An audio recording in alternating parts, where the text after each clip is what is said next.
Maybe he's gone to Kip. No, not my Cyril. Not to see me come through that front door. Oh, hello, love. Did you think somebody'd run off with me? No, actually, love, I missed my last bus. He disappeared. Straight the way after the funeral. He was supposed to be on the 4:30 train to Glasgow, but he never turned up the other end. No, he wasn't on the next train either. No, not yet, love. Do you think we should? No. Well, perhaps you're right tonight. Anyway, love, Len's running me home, so I'll not be too late. Ta-ta, Chuck. Ta-ta.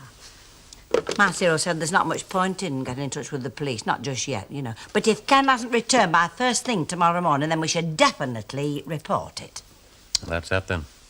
Poor lad. The state that he was in. I mean, he could have got on the wrong train or anything. We never should have let him go to that station on his own. We had no choice, though, did we? One minute he was here, the next minute he'd disappeared. Well, I won't put a cat out on a night like this. Oh, hello, love.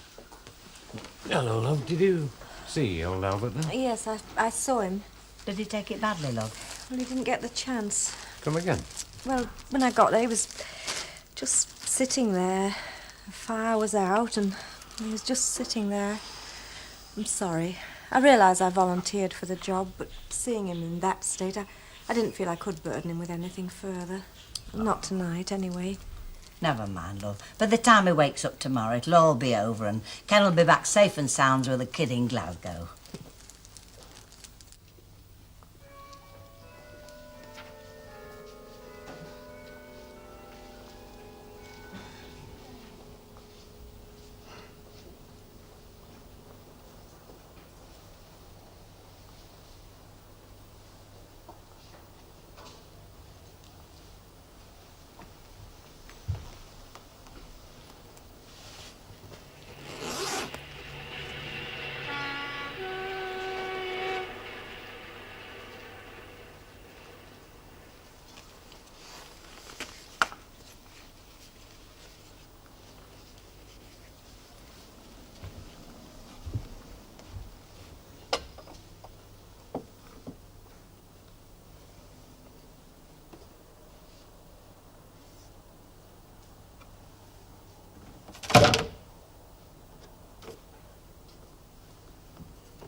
Am I late, or are you early this morning, Mrs. Colwell? Oh, I couldn't sleep, so I got up to make a cup of tea, and then I found I hadn't got any. Funny, I slept like a log last night. Woke up feeling quite guilty. Quarter to you. Yes, thank you. Well, at least the rain stopped. Yes. You've not heard anything more, I suppose? No, Len's ringing Glasgow first thing this morning. I shouldn't worry about him, Mrs. Colwell. He probably missed his connection and spent the night in a waiting room somewhere. I've always found them very miserable places, railway waiting rooms. Yeah, I suppose we all have. During the war, me and Armistead had to spend one night on Crewe Station because of the bombing. Oh, yeah? There were a young man on his way home to Scotland. He only had a 48-hour pass, and so in the morning it wasn't worth it, so he just went back to his camp. His greatcoat were too big for him. I expect he's quite middle-aged now. Don't worry, Mrs. Colwell. Aye, it's one thing after another. Ah, it's just a bad patch, that's all. Hello. Well then, Well, he hasn't arrived there, they say. or perhaps he caught an early morning train that just hasn't arrived yet. Aye.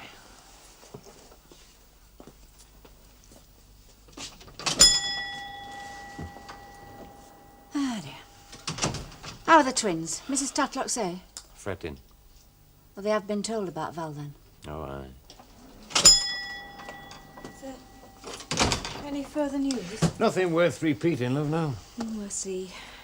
Emily, if you don't want to tell Albert... I can't think of anything I want to do less. However, each morning sees some task begin, each evening sees it through, as Longfellow put it. Although one does wonder if Longfellow ever quite found himself in this situation. It's a right flaming mess, isn't it? Have you rung the police? No, not yet. Do you want to use my phone? No, I'll use the one down at the yard, thank you, love. Morning. Hey, I said, kid, have you heard what I've just heard? What about? The flats?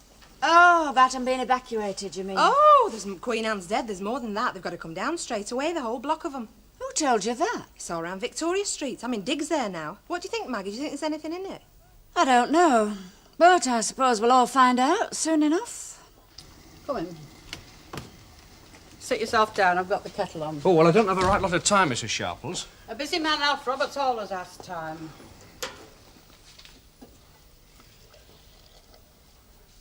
I suppose you take sugar. Well, just one, please. Well, what can we do for you? I take it you're still a councillor around here. Aye. Put where you are with the likes of folks like me. Well, you could put it like that, yes. Yes, right, then in that case you can tell me something. I'll do my best. What's going up when the flats come down? Who says anything's going up? I do. What are you asking me about it for, then? Would I be very wide of the mark if I said it was some sort of public building? Where did you hear about this, Mrs. Sharples? Oh, happen the little bird told me. There's only one little bird round here could have told you anything. Len Fairclough. Well, am I right, or aren't I? Am I? You're putting me in a very awkward position, Mrs. Sharples. Why, is it something to be ashamed of? No, but there's a proper time and place for these things, you know. Now listen to me, Councillor Roberts. This is not Soviet Russia, and I'm not here on behalf of the world press. All I want from you is a straight answer to a straight question. Is there, or is there not, some sort of public hall being put up on that side? Well, not a public hall, exactly. Well, what exactly? Well, more of a community centre, you know. It's not locked. Oh, sorry. I didn't realise you had company. Oh, it's all right, love, I'm just leaving. Just a minute, Councillor. Now then. Well, it's Mr. Tatlock. Oh. I'm afraid Ken still hasn't surfaced, and I got deputed to break the news to him. I did try to break it as gently as possible. Where is he now? He was at home, and he's just sort of sitting there in the chair. Well, tell him I'll come round and see him in a minute. Oh, thank you. Well, I better get my skates on, Mrs. Sharples. Now then, who's responsible for the running of this community centre? The council, of course. Which department of the town hall? Welfare. Thank you, Councillor. Hey, you're not thinking of going down there shouting the odds about this, are you? Only it's early days yet. I am not in the habit of shouting the odds about anything, Alf Roberts. Now, are you going to have a cup of tea with me, or aren't you? Some other time. Councillor.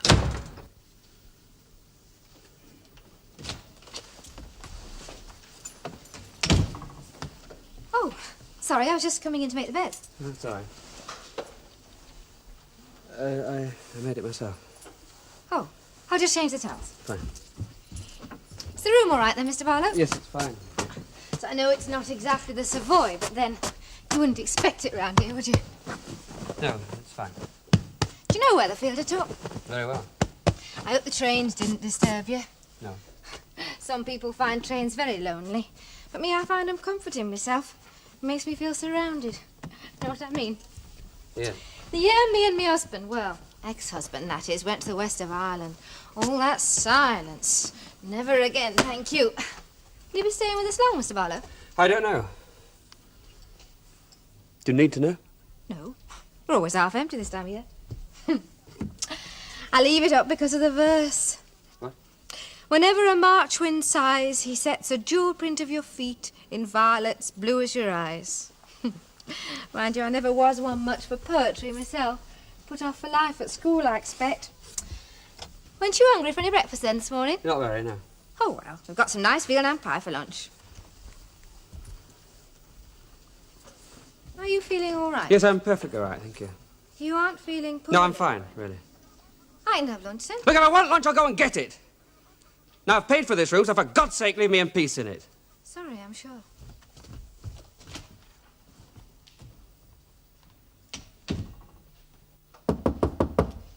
Mrs. Sharples? Mrs. Sharples?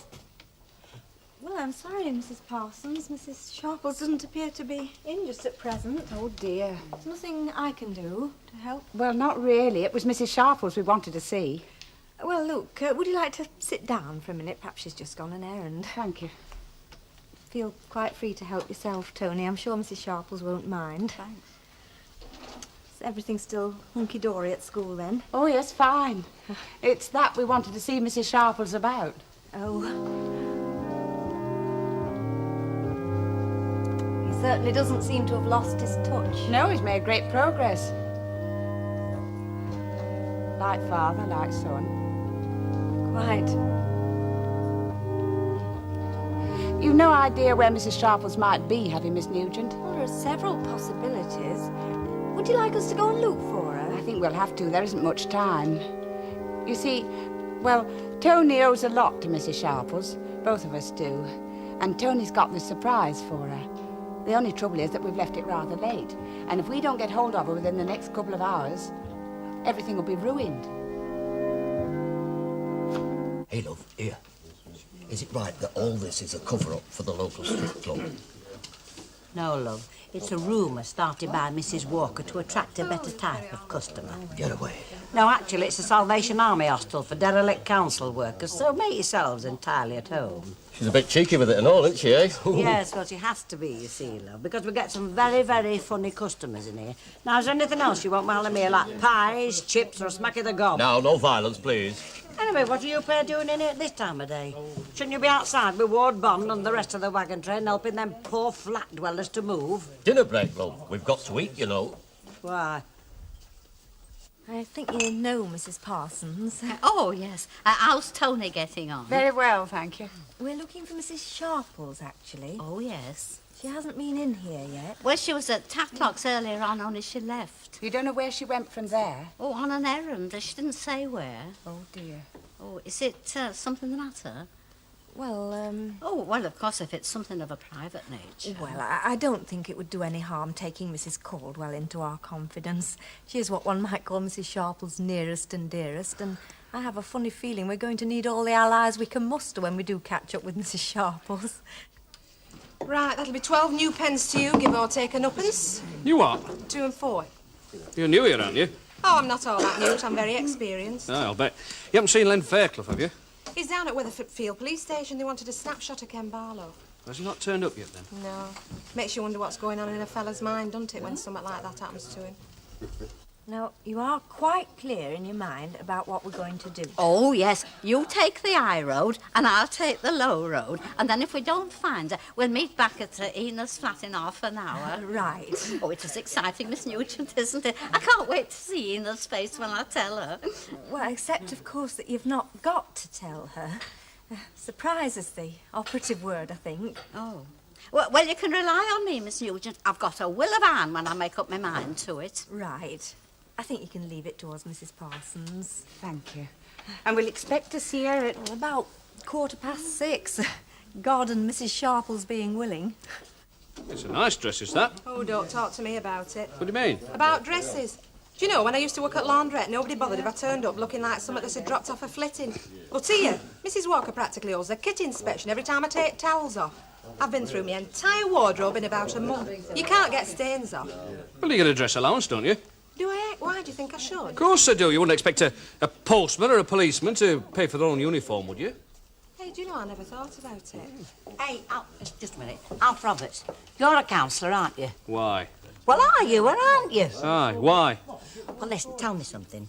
What kind of flats are going to go up there when those other flats come down? Oh, not another. Look, I'm here to help with the flitting, right? I'm not even a councillor for this ward, so if you want to know anything, do me a favour, ask your own flaming councillor. What did I say? Never mind what you said. It's what he's trying to hide that interests me.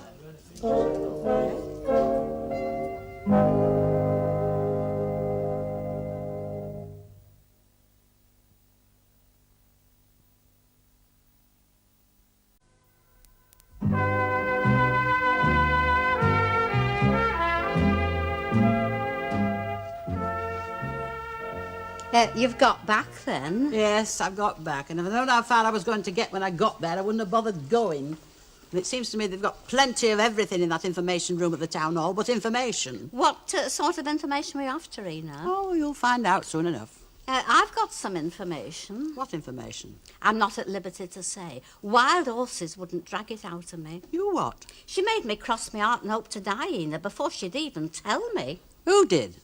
I'm not at liberty to tell you, but she'll not be long. As a matter of fact, she's 3 minutes late as it is. Minnie Cole, have you been at the Terps again?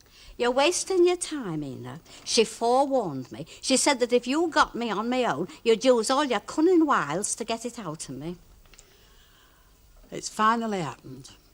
You've finally slipped over the edge at last. Oh, Mrs. Sharples, at last. Yes, before you do anything else, you better get downstairs and phone for the ambulance. She did her best to get it out of me, but I didn't crack.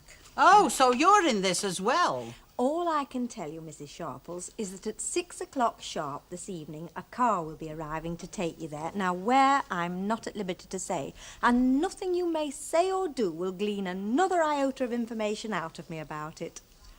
It's a surprise, Ina. Dress allowance for working in a pub? Well, why not? You wouldn't expect postmen to go behind their own uniforms, would you? Well, Mrs. Walker wouldn't expect us to go humping dirty big bags of letters all round the town either. Yes, love. Same again, please, darling. Well, what do you think, then? Oh, don't ask me. I mean, I only work here the same as you. Well, will you ask Mrs. Walker when she gets back from town? Look, why the heck should it? It's only you that's bothered about it. You're the senior barmaid. Lucky me. If I play my cards right, I should be on the board next year. Will you? Oh, I'll think about it. Shut up. Bet? Yes, Miss Nugent. Your usual pint of black and tan, is it? It's not a bad idea, Bet. You are. Mrs. Sharples and a magical mystery tour.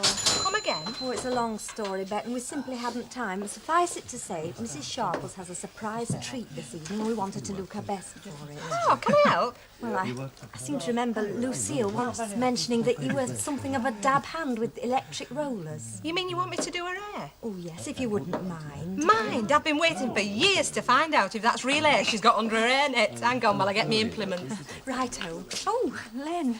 Now, how did you get on down at the police station? Oh, well, I gave them that snapshot they wanted. They said they'd send it off to the Glasgow police. They said they'd keep their eye open for him. They can't do any more, can they?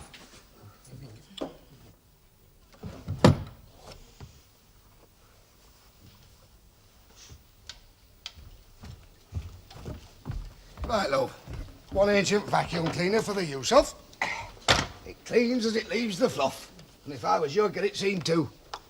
Just leave it there, will you, Norman? Something wrong? Yeah. These. Smells smoky. Like they've been in a fire. Yeah, quite. Where is Mr. X, any road? Oh, downstairs in the bar. I thought it'd be a chance to tidy up a bit. Funny. What? Well, everything about him, really. Do you know, he hasn't had a thing to eat since he got here. His bed hadn't even been slept in last night. I mean, he said he'd made it himself, but I knew he was lying. And when I asked him if he was all right, well, he nearly bit my head off. He don't look like a commercial. Nope. Hey, you don't fancy him or something, do you? Oh, don't be silly. I just feel that he's in some sort of trouble, that's all. Aye, perhaps he's on run. I think he is, but not in the way you mean. Aye, well, back to the galley. I was, just going to tidy up, but I can come back later. Yes. Oh, Mrs. Chapel. Yes? You wouldn't happen to have a do not disturb sign handy, would you? I think so. I'll send one up. Thank you. Mr. Barlow. Yes. There's no one I can contact for you. No one.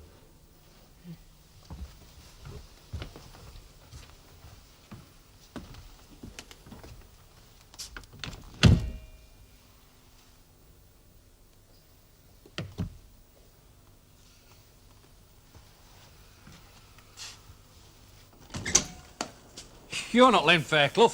Not unless she's been hiding something from me. Oh, hello, Alf. The gaffer not around, then? Well, if he is, he's keeping very quiet about it. No, as a matter of fact, I'm looking for him myself. At least I was. I've just given up and settled for leaving him a note. Oh, right. Oh, hang on a minute. You're on the council, aren't you? Oh, not you and all. Go on. What can I do for you? Well, not me. Mr. Tatlock. Oh, yes. You've heard about Ken. Aye, it's a bad do, that. Well, Mr. Tatlock's worried sick about what to do with Ken's furniture, or what's left of it, after the evacuation. There's no need to be. Hasn't he? No, the council will take care of that, till he finds Oh. somewhere to put it.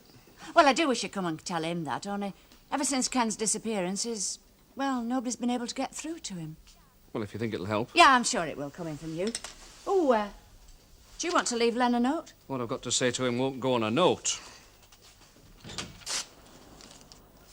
You don't know what you've missed, honest Mrs. Sharples. 10 minutes in my electric rollers and I could have had you looking just like Bridget Bardot. Yes, well, in that case, I haven't missed much, have I? Have you ever had the feeling your journey wasn't really necessary? Off? Perhaps it's the company you've been keeping, love. Haven't you gone yet? Now, Mrs. Sharples, remember what St. Paul said. All you need is love. Car's arrived. Oh, really, Mrs. Sharples? You've not even got your hat and coat on yet. I haven't said I'm going yet. But the car's outside, And waiting. I'm not putting one foot inside it until we stop playing silly games and somebody tells me where it's taking me to. I'm off. I think you're losing, love. Well, Mrs. Sharples. Oh, I forgot. I thought you might care to wear these.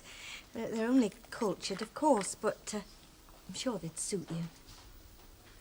You can spare me your soft soap as well. Can I say something for a change? Well, it's a free country. I've sat here all afternoon watching everybody flustering and blustering to give you a lovely surprise, and all you've done is sit there as stubborn as a donkey. Come with me, Miss Nugent. We'll wait down at the car, and if you're not down them stairs in 5 minutes, we'll go in your place, and you will be sorry for the rest of your life.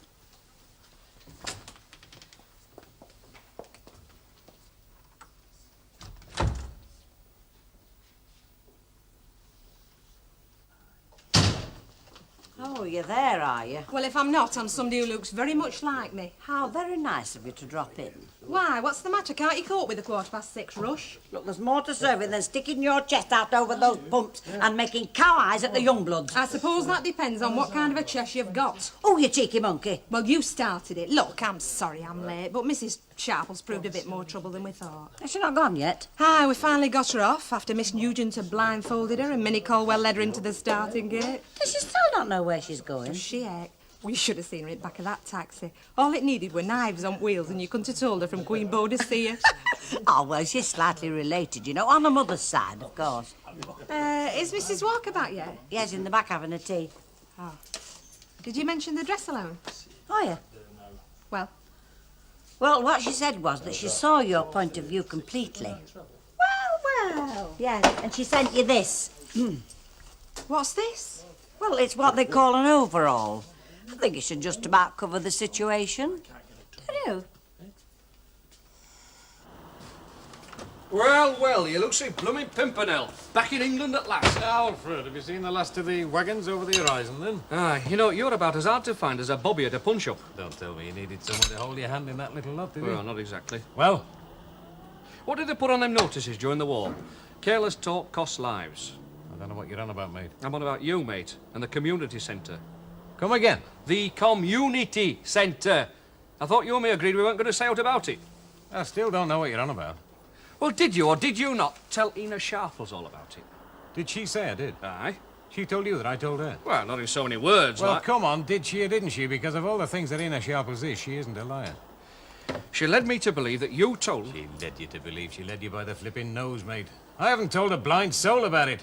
Never mind Ina Sharples. Well, she knew something about it. All right, she's heard a buzz. She's got more flipping grapevines than they have in France.